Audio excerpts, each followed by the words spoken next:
Guys, it's Godbars here, the self-proclaimed hip-hop historian, and this is the 34th episode of my series where I grab a vinyl from my collection, talk about why I love it, what influence it had, and what its place is in the grand scheme of hip-hop.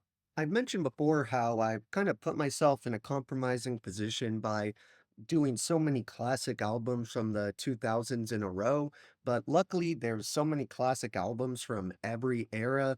The real issue becomes just narrowing it down to which albums to talk about first. But even with so many artists worthy of a spotlight, it was pretty much set in stone that the Carter 3 would be one of the first 2000s albums I was going to talk about, pretty much from the conception of this channel.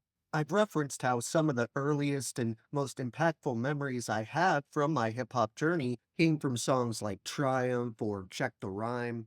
But while those insanely influential songs, along with Real Motherfucking G's and a few others, were the early landmark tracks that made me realize my love for old school hip hop, what I've sort of negated to mention is how even before any of those other classic singles came onto my radar, I had found my first favorite rapper in Lil Wayne. It was a weird transitional time because I went from being obsessed with Lil Wayne and him being my first favorite rapper I was conscious of to becoming a snobby contrarian later in middle school. I, like many of those pseudo intellectual 13-year-olds, got swept up in the I only like old hip hop crowd that thought they were smarter and deeper for listening to Pink Floyd. It might actually surprise some younger fans to learn that because nowadays it seems like Wayne is pretty universally respected. At the very least, he's acknowledged as one of the most influential rappers alive. I don't think the average anti-mumble rap crowd really groups Wayne in with guys like Lil Uzi or Playboi Carti. However, in the early 2010s, he was virtually the poster child that old hip hop heads used to complain about the new game with. It really shows how that sentiment is always there, and no matter how much dope music comes out, people will always act like it's dead or there's a drastic issue in the genre. Back then, it was insanely common to see a post on Facebook or something where there's 100 OG hip hop legends in the painting, but then it shows Lil Wayne and says how he ruined it all. It really just seems like he was a scapegoat for the people who always need an excuse to complain, and obviously a song like Lollipop isn't the most conscious and dense piece of writing in the world. This album is sort of like 50's debut, where you have to remember how strong this stranglehold they had on hip hop was, and it's virtually unheard of to sell as well as those kind of albums did and just have zero catchy or accessible moments.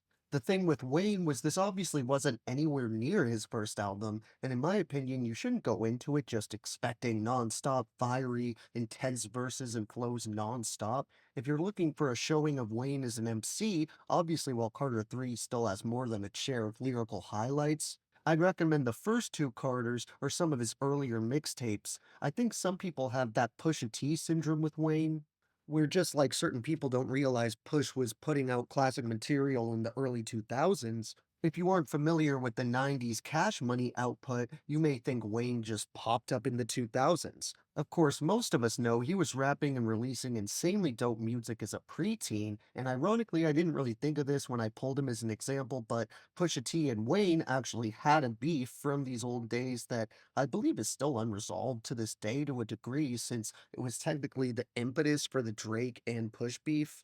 This was a point in Wayne's career where while he'd been seeing plenty of success, he'd long maintained his status as a master wordsmith and top tier MC, and now he wanted to do an album that would really help him take it to the next level.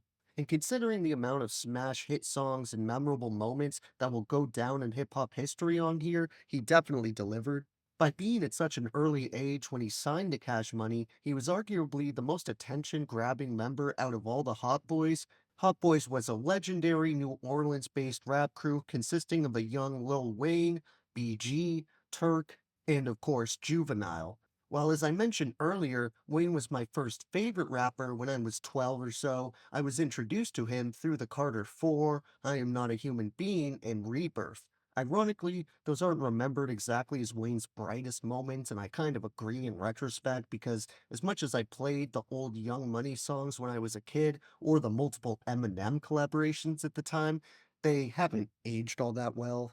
Since I was just a dumb kid, once I got over those songs and recognized that Rebirth isn't very good, I took it to mean Wayne must just suck, and it would be years until I'd go back and hear all his fire mixtapes or his killer verses on 400 Degrees. Of course, I already knew songs like A Milli and Lollipop. You really couldn't avoid them at the time, but since I had just started getting more versed in old school boom bap, I wasn't able to make the separation in my head.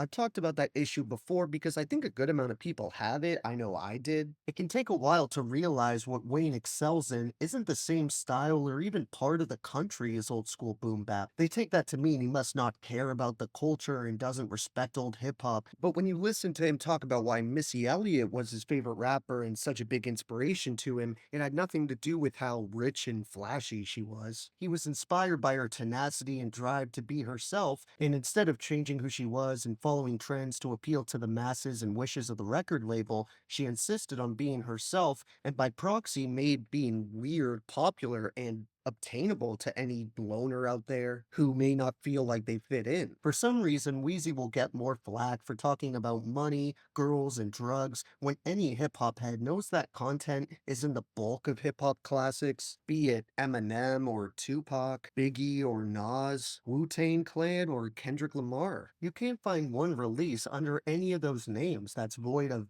weed or a harder drug, money talk, or references to lusting after women. Most of those artists talk about all three, and I'm a big proponent of it isn't really what you talk about necessarily, it's more about how you talk about it, and if you're able to provide your own unique take or spin on it. Not to mention by scouting younger artists in the late 2000s for his Young Money group under the Cash Money label, he inadvertently became the single most influential and important protege and mentor in modern hip hop. Similar to how Dr. Dre discovered and introduced some of the biggest names in hip hop a decade earlier, Weezy would bring modern rap some of its biggest stars in the form of Nicki Minaj, Drake, and to a lesser extent, Tyga. Even if you try the Carter 3 and Wayne's voice and delivery just isn't for you, I feel like you still have to admit the style and sound is completely his. One of the double-edged swords with this is when you write down all your raps in your head and you have a large amount of output and your career spans nearly 30 years, it's kind of inevitable that you'll have some slips here and there. I think that issue is practically non-existent on this album. Whatever you want to attribute it to, his ratio of whack to dope bars is much better than certain other albums. I feel like any objective Lil Wayne fan can acknowledge he has a lot of pretty goofy and cringeworthy lines in general, but the thing is he has such a high consistency of dope lines, it doesn't really matter if sometimes the wordplay is a bit corny or pun-like. There's really not even a science to it. It's not like there's a formula. Sometimes there's a bar that seems like it shouldn't be dope, but it is, and inversely, every now and then there will be a line that seems like it should work, but it's just a bit off. But like I said, I think he does a commendable job of filtering out those lines for the third installment of the Carter series. He's one of those guys who, when he's really on and he doesn't let up. Once he finds the given pocket he wants to operate within, if he starts getting on a roll with dope one-liners, they normally just keep coming. This mixed with his hook writing ability and infectious persona creates a blend of catchy late 2000s club hits and hungry lyrical onslaughts over rich production. A lot of which is a bit on the lush side, but it comes off more like a rags to riches tale than some spoiled millionaire telling us about his cool stuff. Not all the beats are like that though. Of course, if you know the most famous song off this LP, which is definitely a Milli, that beat is the opposite of luscious and glitzy, not in a bad way at all, mind you. This iconic beat made by Bangladesh has become one of the most iconic post 2000s flips in hip hop. It's definitely the most fresh sounding song on this album, and honestly, I can't think of any other songs in 2008 that have aged as well as Milli has. Not only does it still make people go crazy whenever it comes on and they know all the words, but I genuinely think if that sample flip never appeared on this song and came out for the first time as a beat on the newest Kendrick Lamar album, nobody would ever assume it was made over a decade ago. I don't think anyone would say, wow, this sounds so 2000s, because it doesn't. It's one of those songs that really proves the Wayne haters like past Little Me as ignorant, because all a Milli consists of is a dope loop and a veteran MC who refuses to drop the ball for even half a second. Obviously, it sounds different than the 90s because it's an example of how hip hop has evolved and continues to. I don't think any real knowledgeable hip hop hop fan would hear such a dope instrumental and these killer nonstop bars and write it off because it doesn't sound like standard 90s boom bap. He isn't someone who sounds good in the studio after 50 takes, then panics when he has to freestyle live. He's the opposite. He does the same thing that Jay does, or at least they both claim to do it, where they don't write anything down and it's all just off the top of their head. And I believe Absol's actually inherited that technique as well. I'm sure some people find that hard to believe, but there's a lot of witnesses, and it's such a pointless, innocuous thing to lie about that would just be really easy to prove as a lie. That alone is impressive, Wayne just being able to organize his thoughts like a notebook and just flip to whatever given page he needs for that recording session or performance. With how many verses he must have in his head, they really should examine the dude's brain after he's gone because he's truly something else. And considering how I at least haven't found a freestyle where Wayne really chokes or isn't prepared, I'd be way more shocked to find out he does write his lines and it's somehow been kept a secret after all these years. I mentioned Bangladesh since he provided what arguably is the most iconic beat on here, but there's actually a pretty wide spanning roster of producers that I'm only going to name a handful of for the sake of time. Some of the most notable names include Slim and Birdman as EPs, but we also have guys like Alchemist, Cool and Dre, Diesel, Kanye, DJ Nasty and LVM, David Banner, DJ Infamous, Maestro, Playing Skills, Swizz Beats, T-Pain, and surprisingly Robin Thicke.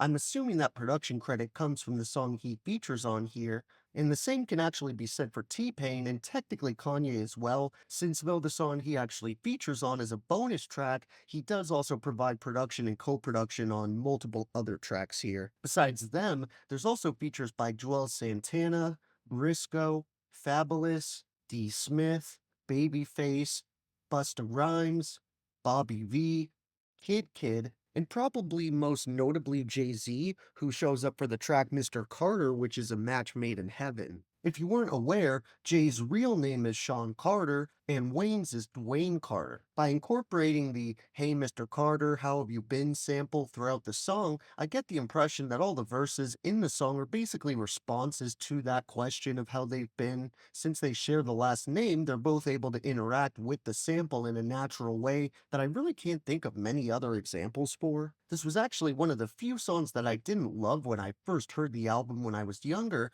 but they ended up growing on me over time, same with Mrs. Officer. I think I would hear the more insane back-to-back bars in a song like 6 Foot, 7 Foot, or A Milli, and then get let down when anything didn't have that immediate hit and gratification. Now I've loved most of the songs on this LP forever, and Mr. Carter's more uplifting, optimistic beat went from being an instrumental I'd put up with to becoming one of my favorites on the whole thing. It just has so much personality, and it really highlights this relatively simple theme of him being asked how he is and what he's been doing, probably in reference to fans asking about release dates and personal issues. But while it's not the first song, it's a perfect sort of secondary intro to Three-Peat because there's just such a triumphant vibe to Mr. Carter that to me comes off as Wayne saying, "Alright guys, I'm back. I went around the world and had some fun, but better duck, the king is back" type verses. It's also just such a fun matchup.